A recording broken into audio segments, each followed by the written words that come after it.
death has put its cold, icy fingers and wrapped them around my throat and squeezed. But apparently not hot enough. No, I refuse to lay down and die for that fuck. But for some reason, this year, I have gotten sick way more than I think I've ever gotten sick in my whole life. And it's still January. I know. I don't know what the fuck's going on. Yeah, I got quite ill last week. For those who happen to notice, we did a Storycast episode. That was good timing. Yeah. Because I recorded that like a day or two before I got sick. And then that Saturday, you came over for a very productive writing session, actually. And then we didn't record because I was like, well, I did a Storycast episode, but I wasn't feeling right that day. And as the day progressed, I got very sick. And then just a solid week of just very ill. Yeah. So I don't know. And I also was ill in November for my birthday for like a week. So I don't know what the fuck's happening. I guess my immune system has just given up on me. Right. Or it's gone into overdrive and it's working too hard. I don't know. Because I feel like some people with shit immune systems actually don't get as sick as much. I mean, they may be consistently sick, but it's like colds. Yeah, it's not like the big thing. Yeah, but because their immune system isn't working so hard, they're just like, yeah, you just be kind of sick. But then me, it's like, oh, well, you have a good immune system, but when you do get sick, it goes into overdrive. And it's like people with allergies. It's like, well, that's just your fucking norm. Yeah, it's not. You shouldn't be like that allergic to everything, but your body's just like going haywire because it's overcorrecting and overfighting. Regardless, that really put a fucking hamper on my writing. Yeah, because you were making some progress. Yeah, I was on a steady clip every day of the story I'm working on for the Starlight Pulp review. They opened submissions February 1st. I wanted to have that done February 1st. I still have a week, so I might be able to do it, but I really thought I was going to get done with the story this week, and then the next week would be editing, and then I would submit it, and I was very excited for that. Like, literally, it was because you asked me, like, the one day I called off work on Monday. Right. I was so sick, and I never call off work. And you were like, well, at least you're getting some reading or writing done, or is it one of those you're so sick you can't like, concentrate? Or anything? It was one of those I couldn't watch TV. I couldn't do anything. Right. I slept on I didn't get out of the I didn't get off the couch for like 9 hours. But you know what I hate whenever you have one of those ones too where it's like you couldn't watch anything, you couldn't read anything like that, but like you couldn't even sleep either. Not a good sleep. Like you couldn't get comfortable. You were either too hot, too cold. Your body was sore no matter which way you probably would lay in. Like I hate those ones. That was one of the worst aspects of it was the unregulated temperature. I was constantly sweaty and hot and ice cold and shivering, like all at once, and I fucking hated it. Well, that's like remember the week before when I told you like because the weekend before that I had like a little sickness. It wasn't as severe as yours, but I feel like maybe like for that because like that first day when it was really bad, my main thing was like I was fucking freezing. Yeah. Inside my house, I had like 3 layers on with blankets, and I was dying. Just so cold. And then I would have like little spurts of just being warm, just enough to get me all sweaty. But like, and then that was like one of those things where like I couldn't get comfortable on the couch. I couldn't do any of that stuff. Like I was colder in my home with all that stuff on than earlier the day before whenever I helped you shovel off your deck. Yeah, which might have been why you got sick. It was very ridiculous. I did not like it. Saturday, I think what also did me in was because we do the podcast and then we go to the gym on Saturday. This Saturday, we just did a writing session and then we did go to the gym. And when we got there, neither of us really felt it. It was shitty. It was cold. Yeah. But we were like, we got to do something. So we did a cardio gauntlet. Yeah. In our dusty-ass powerlifting gym with broken cardio equipment. And as we did that, I progressively felt worse and worse because it was just all fucking just injecting straight dust into my lungs.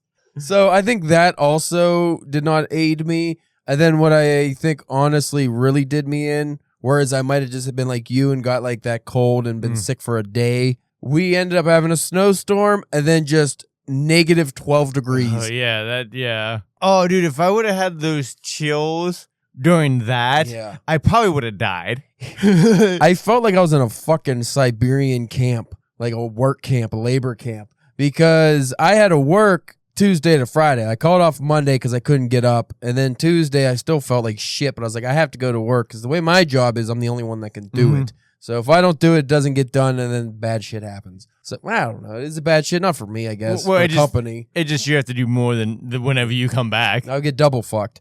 So I ended up going to work, And no shit, the Tuesday I went to work, it was negative 12 degrees. I have a rain jacket in my work truck that I had to use on my legs as a blanket because it was so fucking cold. Like, the heat just didn't... The heat in my truck's not very good anyway, but it only really works when you're driving. But it was so cold, it just wasn't working. So that was terrible. And then all week was like that. Like, oh, hey, historic... cold. We haven't had a cold like this in 20 fucking years, and now the day Caleb is very sick, that's when it starts. Has to walk in and out of the truck to the building, to the truck to the building. Not to mention, like, I'm fucking sick as a dog over the weekend and like Monday and Tuesday, and I have to winterize the house and turn off faucets and make sure things are dripping and constantly checking to make sure no pipes are freezing. So it's just like I can't even relax. Yeah. It was just a bad time all around, and I feel okay-ish now, so hopefully I could go to next week and not die, maybe get back into the gym, because I haven't gone to the gym since that awful Saturday workout. Well, I told you, so from Saturday, because we weighed ourselves at the gym, because I got a new scale for the gym, and I weighed 206. Monday morning, I weighed myself before I died on the couch, and I weighed, what did I text you, 198. Something like Yeah. And well, you're down to like 97, didn't you just say? I'm 197 now, but I've been refeeding myself, so that's... The fact that I'm still losing weight is kind of scary, probably, but I weighed myself. So within a day and a half, I lost 8 pounds. That's not good. Yeah. It's not good for anybody. And then Mindy didn't really believe I was that sick until finally when she, and I was literally drenched through my clothes, like day in, day out. And she was like, like she just acted like I wasn't that sick. And then finally she got my temperature and I had a fever. And she's like, oh, I guess you are sick. Like, oh, you didn't tell when I was like, I'm just hacking up and laying on my face and dying. When there's a sweat anger when you get up from wherever you're laying. I had very, very strong flashbacks, too. I don't know if they were dreams, more like fever dreams, probably, of the fucking, not the stranger, the plague. Oh, yeah. Albert Camus was the plague. When we read that, just some of the scenes when they're in the sick beds, and I'm just like, oh, no. That's what I felt like. And then I'm reading Crime and Punishment, and Raskolnikov, who's the protagonist, has been just feverish in a delirium the whole book so far. I'm more than halfway done. I would have been done with it probably if it wasn't for the illness, but he's been very, very sick on and off, and I'm just like, I feel your pain now, buddy. But anyway, we have an interesting episode. Oh, do we? Yeah, we do. I got an email that seemed pretty interesting, so we'll talk about that. So we'll be back with some writing stuff after these musical introductions.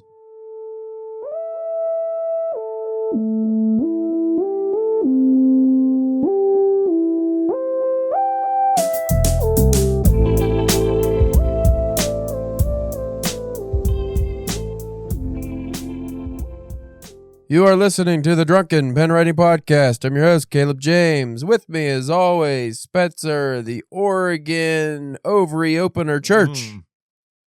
You picked Oregon. I did. And you were going to be an organ organizer, but I said, we keep organizing things. You can't keep doing that. Then I realized opener is a word. Yeah. Ovary. Yeah. Yuck. Yeah. That's yucky. Yeah. How you opening them? Jack the Ripper? We shouldn't discuss it. Okay. You know what? Perhaps we won't, because we have a professional episode for you today. We're as professional as a Drunken Pen Writing podcast can be. Yeah, which is semi at best. So I received last week an interesting email that I actually read. Ooh. Because it's one that I found that is not only beneficial for the reader if you are a writer, but one that I think our audience will enjoy. I am assuming this is the editor or editor-in-chief or whoever runs Story Magazine. They did like a Q&A. Now, this was a part 1 that I was supposed to get part 2 this week, but I have, as of now, I have not received part 2. But when I read this, I don't think I read the whole thing, but I read some of it. It was pretty much about their submission practices. Okay. And I found it quite enlightening because up till now, we've always theorized on what they do with submissions. You know, are they actually reading them? Are they reading the first paragraph and then dumping them? So when you submit to these different literary magazines, you know, as a begrudging writer abject with failure, we always just think that everyone's out to get us and they're not reading our work and our stuff is truly great and nobody's appreciating it. But is that actually true, Spencer? Or did they give it a fair shake and then we just suck ass?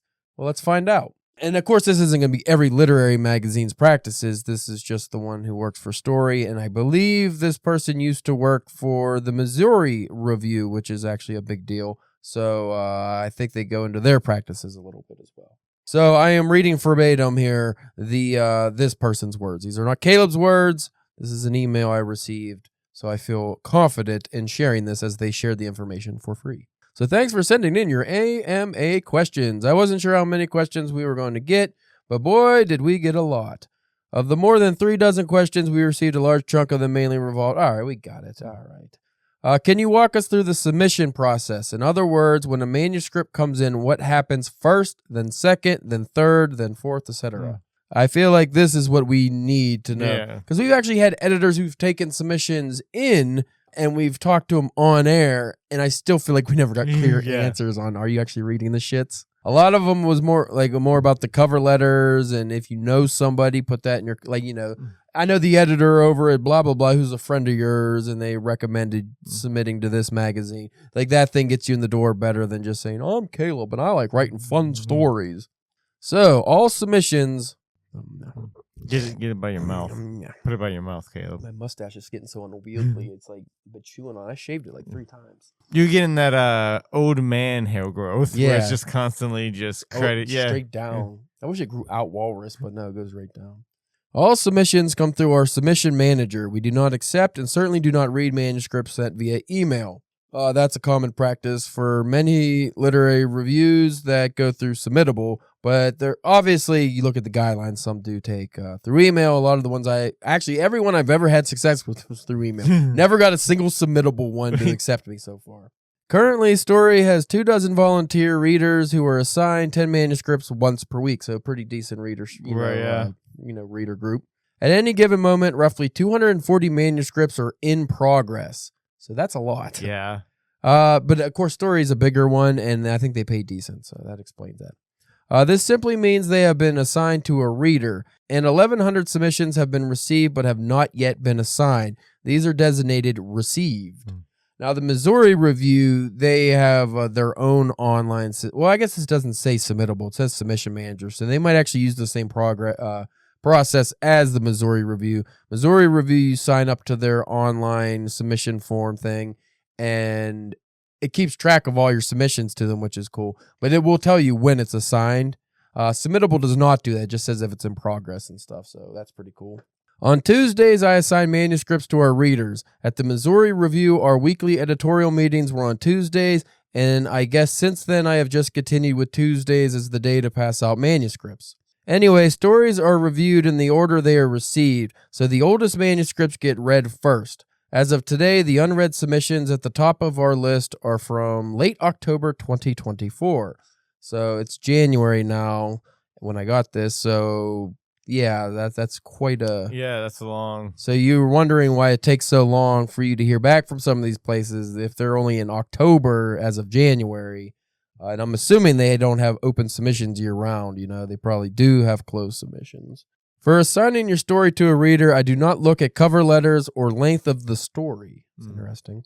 With rare exceptions, Story does not receive manuscripts from famous authors. Also, I only give readers work if their queue is empty. So if a reader still has 2 manuscripts from last week or the week before, I do not give them additional reading material. So that's good. They want you to actually read what you get. I think that's interesting, though, that they don't take famous works that often. Well, is it they don't take it, or they just don't have people submitting? It says, Story does not receive manuscripts from famous authors.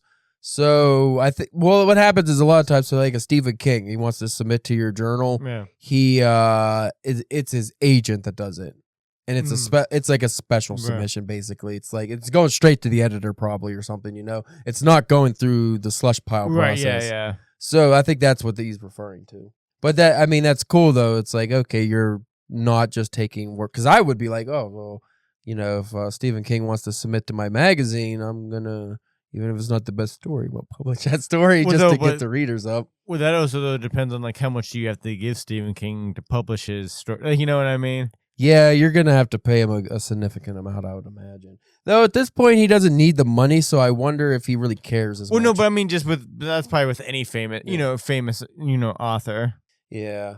I guess it also depends on the story, because I remember there's like a famous letter from the Rolling Stone that rejected Gabriel Garcia Marquez's one of his stories, and they felt so bad. They're like, oh, we can't take this, but they were like, please submit again, because he's one of the most famous authors of all time. So it's like, how would you reject?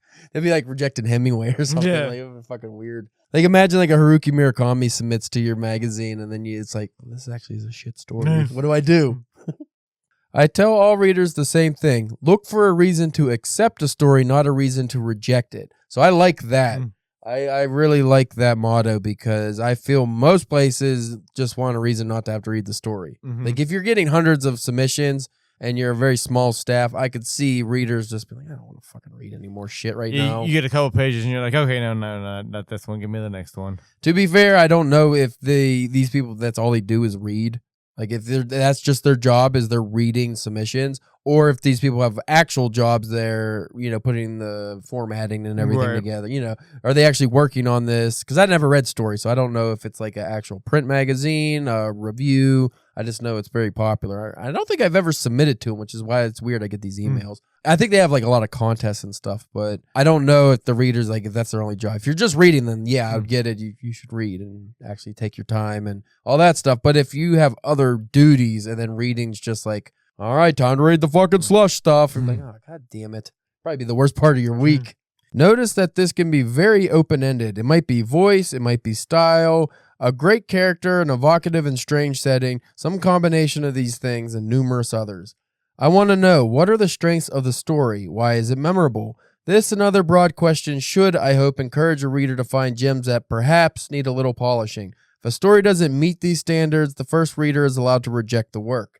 One thing I thought was notable, because it's clearly going by the Missouri review style, they tend to give you comments on your work. Granted, I've only ever done the $10 expedited, so maybe that gets you a little more favor when you do that versus the regular $3 or whatever the submission is. But if you do like the regular submission, even if these people are actually having to mark down what's the strengths of the story and why it's, what's good about it and stuff, you're more likely to get a better shake than just like some reader doing the first page and like, all right, I didn't really catch on with this, and just give you a generic rejection. Which I do feel most magazines are giving you that generic rejection. But they might not have the staff to actually do the reading, or most likely unpaid interns who are 20 years old and don't read much anyway. You might be alarmed to know that a submission to our magazine only gets one read. Last year, we received approximately 5,500 submissions. Of those, we published 36. Wow. That's fucking tough, dude. Yeah. So that puts it into a different light as well. Is like, that's what you're going against. And I'm sorry, but I would say at least 1,000 of those submissions have to be really good, probably. You'd think. You would think. Like, well, especially if you're paying. I just can't imagine out of 5,500, all but 36 are just dog shit. Yeah, you figure there has to be some really good stories that aren't getting accepted. Yeah. The standard for publication and story is extraordinarily high. For stories that need a second read, they are forwarded to our managing editor. Every reader writes a paragraph or so highlighting the strengths of the story. The managing editor feels it doesn't merit further consideration. She will reject the work. She will also discuss her thinking via email with the reader. As a staff, we share with each other what we are thinking, feeling, and reacting to, treating your work as a shareable experience rather than just a mundane task. This way, we all have a better understanding of what the magazine attempts to publish and are encouraged to value each other's reading responses. I think that's very interesting, because after the end of this, say you get to the second round, the managing editor's like, no, fucking stupid story. And then it doesn't go through. Because your story could touch one reader, but if it's going through multiple, that's tough to get every reader hooked, So if you get rejected by the managing editor, it's very interesting to me that could be the end of it, and you might just get a generic rejection, even though they took all these notes on your story and they had to go through this huge process. And as just a writer who doesn't know about their process, you just think, oh, they didn't read it. They didn't give a shit. But they actually might have put a lot of care and attention to it, and it just didn't pan out. But that would suck, because it's like a little bit of a personal response could make you feel so much better. Right. Which is why I always I always appreciated the Missouri review responding to my story favorably because it's like, well, at least they fucking read the thing. That's the main thing for me is like, are you reading it? Yeah. I worry the most about that because, especially ones you pay for. We discussed this before. Like, how shitty is it if you pay a magazine any amount of money to read your story and they don't? Mm-hmm. They read a paragraph maybe. Or they speed read it, or you know what I mean, just to like get breeze through it without actually don't give it a fair shake. Not trying to take in the actual story. For the stories that need a third read, the managing editor will forward the story to me. Most of the time, I make a decision there, but if I'm on the fence, I will send to another reader for a fourth read. So they take this very seriously. They're not just passing any story through. That's rough. Like, if you're going through 4 or 5 reads and then you still end up not making it, and you don't know that, right? You think, oh, that story wasn't good enough, and then maybe you give up on it. That's another thing I worry about is like, when do you give up on a story, like submission wise? Because I've hit that a few times where it's like I feel really strongly about a story, but I cannot get it anywhere. Or imagine like you're not knowing this, you have this story like submitted to them. They're on their third or fourth person reading it. You don't know this, and you're like, well, they're not gonna get back to me. You submitted someplace else, and then you have to be like, oh, you tell them that you have to pull it after they just fucking went like 3 readers deep on your story and did all these notes and spent weeks on and then all of a sudden you're blackballed. Yeah. But a lot of them will say they don't want simultaneous submissions if that's the case, but I don't know if this one does or not. Do you read every story all the way through, or do you read until you think it's not right for you? This is a very pertinent question. There are 2 answers to this question. In my role as editor-in-chief, I read all the way through. This is easy. The stories that have been forwarded to me are pretty good. Yeah, he's at the top one, so basically the last line of defense there. So if he gets the story, or she, I don't know, the editor-in-chief gets the story, then that means it's already passed, the mustard for the most part. The smell test. Yeah. Through the above vetting process, I'm reading stories that have reached 2 positive responses, stories that are compelling and memorable. They may not ultimately be for story, but they are pretty good. I still say no most of the time. Jesus. I feel like you just don't have a chance at story. That does not make my story submission for the Missouri Review right now feeling too strong. I don't know about that. Story does not have any sort of system for checking to see how many pages into a given story that any given reader has gotten. Maybe Submittable has this ability, I do not know, and to be honest, I don't think that's necessary. So if the first reader gets, I don't know, what would that mean? So is that meaning that like the first reader, the second reader doesn't necessarily read the whole story? They get 10 pages in, it's good enough, move it on. Maybe. That's interesting. I don't know if I would feel comfortable with that, because what if the ending is dog shit? What if the ending ends on like some fucking kid diddling or something that is just completely out of the blue? You might want to know that before you get to the editor-in-chief. Look, some stories are DOA by the bottom of page 1. Yeah, they're dead on arrival. Often, a lot of stories, and if I'm being crabby, most stories are DOA by the bottom of page 1. Oh, man. Look, I write stories too. I know when I don't have my fastball. Sven Burkitz on AGNI famously, I can't find a good link, but I remember the hubbub from about 15 years ago, wrote that he picked up 50 manuscripts, read the first page only, and if he wasn't interested, the story got rejected. Which sounds harsh, and I would never do that, but all I'm saying is I understand. Now, I've always assumed that you only get the first page if you're lucky. Well, we've seen things too with it, like paragraphs. First paragraphs, yeah, the first couple paragraphs. You have to have the catch in the opening and shit. But yeah, in general, I've always assumed it was the first page. If you're not, at least if the writing doesn't catch them, you're done. You're fucking cooked, But preferably, you want the story itself to catch the reader's attention. Beginnings and endings are very important in narrative art. I suspect we all know this. I understand response times are really long and why. My question is why they are variable, i.e. why does one writer get a form rejection after 68 days and another get a form rejection at 185 days? Is the latter making it to some other round of eternal reading, or does it just depend on the time of year? I'd imagine it's a little bit of both. Yeah. It's hard to answer this perfectly for every other literary magazine. For story, my guess is that in this particular case, one of the submissions was for our Story Foundation prize. If, say, you enter the contest on October 1st and receive notification of the contest results in April, that's a long time, 180 days. We inform all contest entrants as early as possible about the status of their work. As for other magazines, I mean, one reader who goes quiet for a while could muck up the works, or we pass around a manuscript 4 times before making a call. It's not good, but it can happen. This is, by the way, something I'm aware of, and Story has been trying to reduce the last few months with a more stable staff. I think we're doing really well in that regard, and I know our response time has gotten faster. It's another thing I always worry about is you submit your work and it's assigned to someone on the staff who's going through something and they're not reading as much as they should, or they're putting off their work, or they're just a fuck up. Or just even like they could just be like burned out. You know, like they've read how many manuscripts before yours. Or someone that's put the 2 weeks in is on their way out. Like, you know, it's very hard to say. It does seem to me, though, that broadly Lit Mag's response times have gotten slower and slower. Why? More people submitting work and fewer people working on the magazine staffs. That's what I always suspected.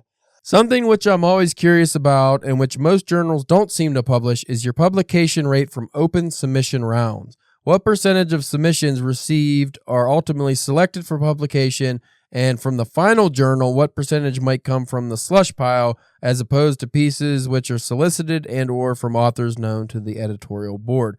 That's the one I'm always questioning. Are most of the stories that get into these better literary magazines ones that either the literary magazine solicited? So they said, hey, Steve, can you write us a story and we'll pay you this much?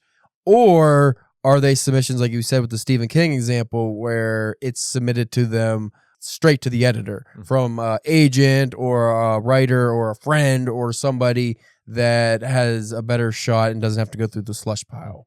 Versus how many stories are actually accepted from the slush pile. Yeah, I was always under the impression that, say, like the New Yorker almost never submit or publishes from the slush pile. My guess is that most literary journals do put this information online, but I have not recently checked. I wasn't sure if Story had this online. We don't, and perhaps we should add that somewhere on the site. Rather than trust us or any other magazine, I would suggest looking at Duotrope, where writers self-report their response times and types. And while there might be some imperfections, that's probably pretty good. Yeah, Duotrope will tell you usually like the submission, the acceptance rate of submissions for particular magazines and whatnot. And that goes by the response times given to them, I guess, reported by writers who've submitted.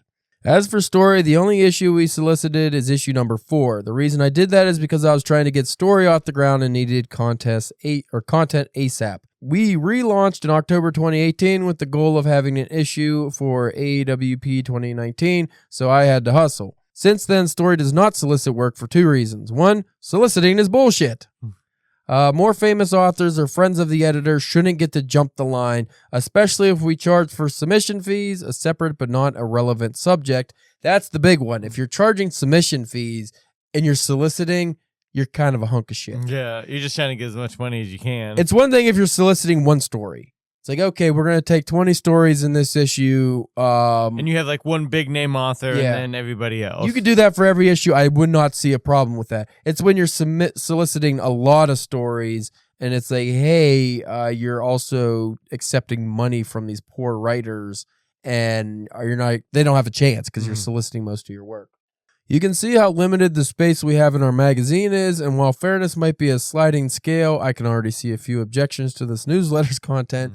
Why pretend it is a mediocrity if on the sly I'm hitting up Jasmine Ward for a news story that she sends directly to me? That's the thing. It's like, I feel if you want to solicit work, then that's all you should do. Or like what I would do, so say we have a DPW magazine, right? We talked about in the past where we would want to solicit work from all the writers we respect and we would pay them, and then that would be the magazine. We wouldn't do open calls. We could do open calls if we let it be known. It's like, hey, we are only accepting 1 or 2 open slush spots. Yeah. And the rest is work that we solicited. So that way, again, though, I probably wouldn't charge. Right, yeah. You're not going to be like, hey, we're charging $5 a submission. We only have 2 spots. So know that you're going to have a very poor chance of getting into this. So it's at your discretion if you want to pay that money. I would feel so bad about that. I wouldn't charge. But I would get the slush thing is like, be open. Just say, hey, we only have this many slush spots. Second, if we solicit, believe it or not, there's still an excellent chance I will say no. And that's more than a wee bit awkward. In my 20 years of experience with solicitations at 4 different magazines, broadly, I would say the writer usually responds by sending, well, not their best work. That's when I've noticed with the Cemetery Dance I just read with Stephen King. I'm like, they probably solicited Stephen King. Like, hey, can you write for, Chismar was like, hey, can you write a story for this one? And he did, but Stephen King's story wasn't, in my opinion, the strongest of his stories I've read. It's probably something he just had sitting around in the closet, in the old drawer. Yeah, he blew the dust off it like a fucking jerk.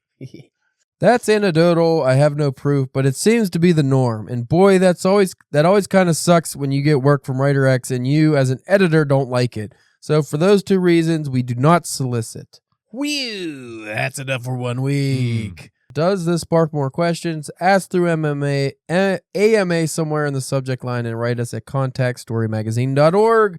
And they have their latest issue. So like I said, there's supposed to be a part 2 that said it was coming out this week. I don't know if that's ever gonna happen. Yeah, I don't know if that's a thing they're actually going to do. But I thought that was a really interesting look inside a major publication story practices, like the submission practices. What I found interesting was in the beginning when they talk about the staff and how many they have 5 that has so many stories. Also too, I wonder one guy is he's the sci-fi reader. Yeah. He's the mystery reader or whatever. Or is it ran, you know what I mean? Could you imagine if your story could have went to reader A, probably would have liked it and maybe got moved on, but it, went to reader B and they they don't like your style or the subject matter or something, and then it's dead in the water. I suspect it's random chance because the way it sounded from that, they go into it, they don't read the cover letters. Yeah, So they're essentially going into the story blind, so they don't know if it's sci-fi or horror or whatever. So that makes me think that you equally have the same chance of getting through as rejected if it's a strongly written story. So if you wrote a really good sci-fi story, you're partially dependent on if that reader likes sci-fi, which would fucking suck. But then even so, if that reader loves sci-fi,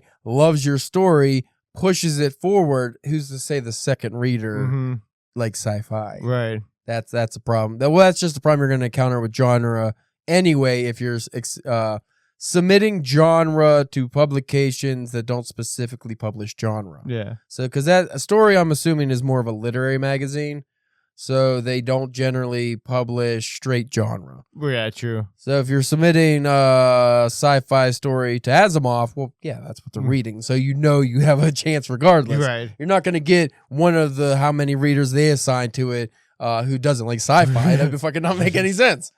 They should have a guy that hates sci-fi, just to be move him over to win, or just have be this is I like this. What do you no, that's actually trash. You just like spaceships. You like garbage spaceships.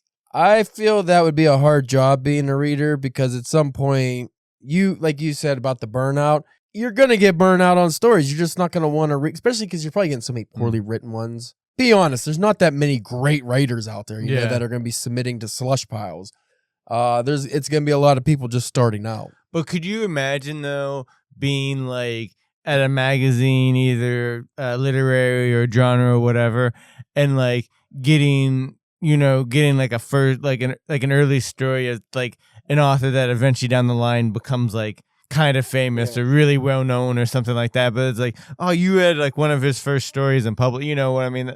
That would be kind of cool. Or what if it was one of those deals where you push through a story you really liked and maybe everyone on the staff did, but it got to the editor and he's like, nah, I don't like it. And then that guy blows up. Oh yeah. And it's oh man, I saw it. Yeah, I knew it. This fucking guy didn't see it though. The only equivalent to that I could see is the sports scouts going to different D leagues or high school or colleges or whatever, be no, that guy's good, and people that guy's gonna fucking be trash, and then just gets drafted by another team and becomes a Hall of Famer, fucking asshole. It's I told you, fucks. I told you. I fucking told you, dickhead. You didn't want to listen. That makes me feel better about my history of rejections from literary magazines.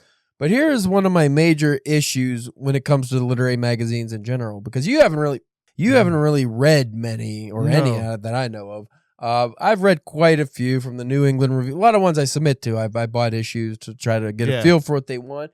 And I will say 99% of the stories that if I was on their staff in the published issue, you'd be like, it's garbage. I'd be like, I don't like this. This is boring. I don't feel anything from this story.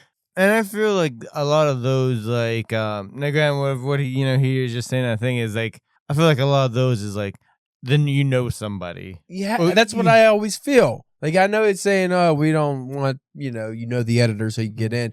We're not soliciting. I don't know how many of these literary journals are soliciting or you get in because they know somebody.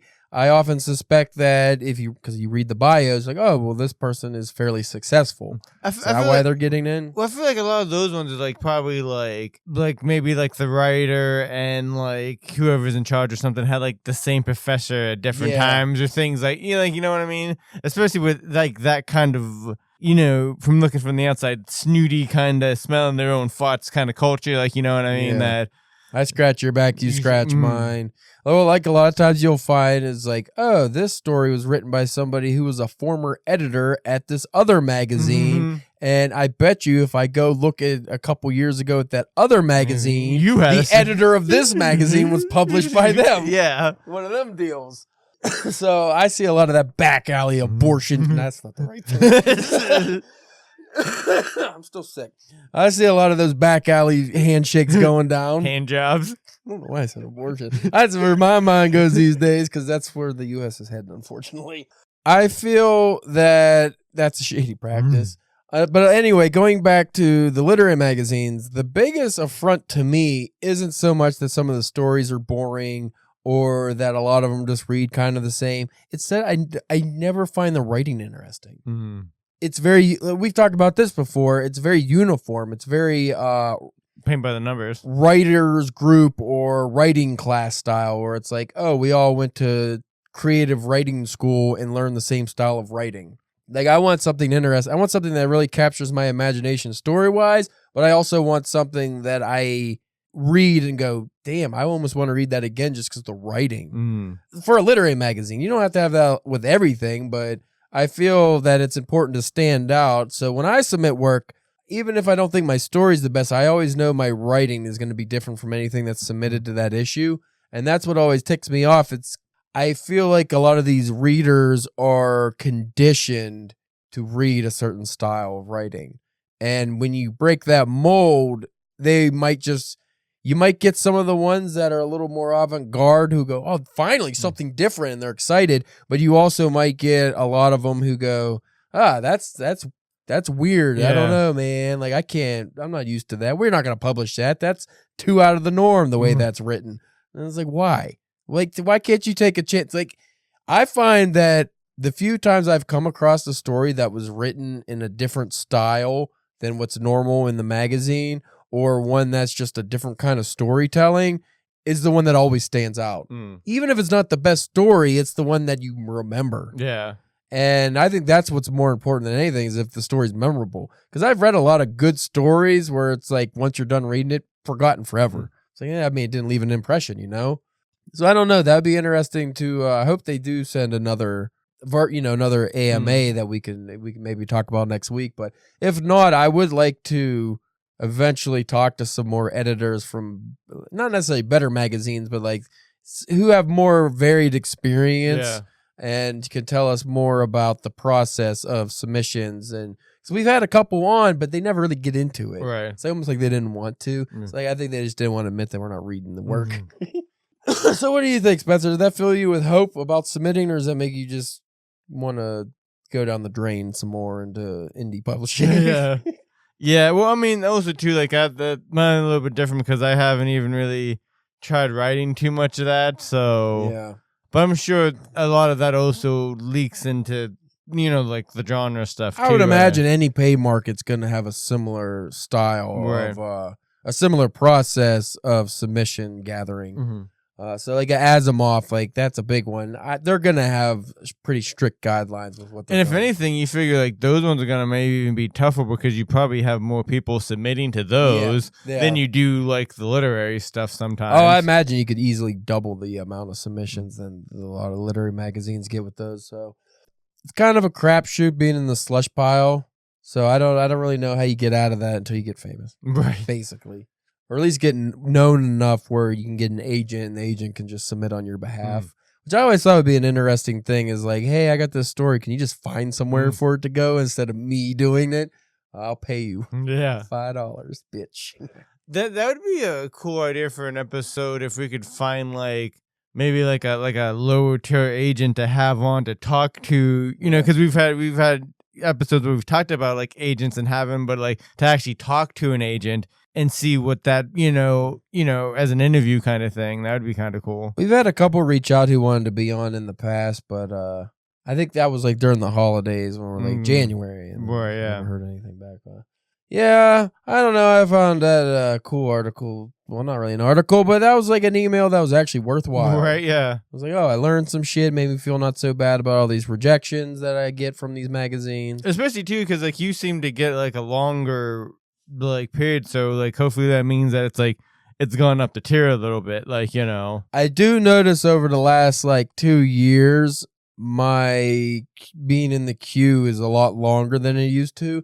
And at first I thought it was just like that person said about, less staff and slower response times. But a lot of it does seem like it's actually in consideration longer. So I'm wondering if my stories are just better and they're going through the more process. Like I told you, I entered that Kurt Vonnegut speculative fiction contest and it should be about up soon. And I'm still in the running. Like I never got a rejection or anything. I'm still in the progress. So that makes me feel good. It's like, even if I don't get it, it's like, hopefully I make it into like whatever one of the top rounds, you know? It's all bum like me can hope for is getting like more readers. Basically, I just want more people to read the story. Yeah. So if I'm at least getting a couple rounds in on reads, that's pretty good, especially when you factor in what some of these places, like how many stories they're getting and how many they're actually reading through. If I can get a couple reads through, at least I'm getting progress. I'm actually doing something worthwhile. Other than that, I think that's pretty good and covered. Yeah. We are on the internet at Twitter, Facebook, YouTube, and Instagram at DPW Podcast. You can follow us. We post nothing. You can check me out at CalebJamesK.com. I have things on there you can purchase and read and all that stuff. And I should have some more publishing news coming up, but not too much. I'm dwindling down now, and I have not heard any... For months now, I haven't heard any responses from my submissions I do have out. I'm still working on a few stories, but yeah, this is going to be a slow year, I think. That's all right. Spencer's OnlyFans this week. He is the Oregon, not uterus, ovary opener. Yeah. This doesn't sound any better a second time. What tool are you using to open it? One of those like, not spatula, not tongs? No, the thing where you can like you just broke it and it kind of opens up a little bit. Cervix opener? Maybe, yeah. Ooh. Yeah. Yeah. Yeah. Yeah. Ooh. Yucky. Okay.